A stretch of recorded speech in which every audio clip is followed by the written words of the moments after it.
لأن في هذا الزمان لا يتيسر الحج لكثير من الناس، خاصة في الظرف الذي نحن فيه. وربما سبق السائر بقلبه السائر ببدنه. النبي صلى الله عليه وسلم لما رجع من غزوة تبوك قال للصحابة: إن بالمدينة أقواما ما قطعتم واديا ولا سرتم مسيرا إلا وهم معكم. قالوا: يا رسول الله، هم بالمدينة كيف هم معنا وهم في المدينة؟ قال: حبسهم العذر. هؤلاء البكاؤون الذين جاءوا إلى النبي صلى الله عليه وسلم ليحملهم، مثل ما قال الله تعالى: قلت لا أجد ما أحملكم عليه، تولوا وأعينهم تفيض من الدمع حزنا ألا يجدوا ما ينفقون. انظر إلى صدقهم، كيف أوصلهم إلى هذه الدرجة العالية، حصلوا الأجر وهم في بيوتهم.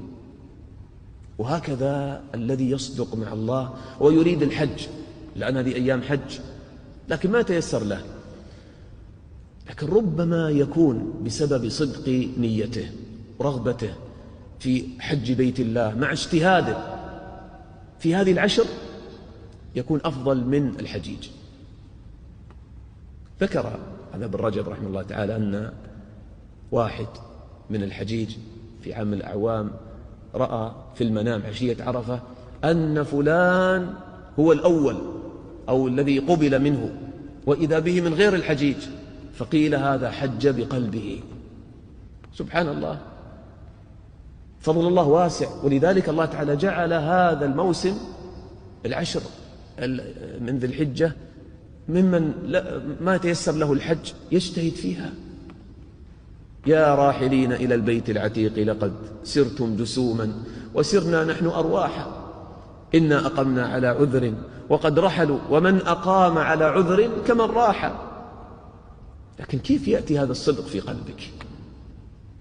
إذا عرفت حقيقة الحج وأنه شوق للقاء الله ومحبة الله، لأنك تزور بيت الله من كمال الشوق والمحبة لله.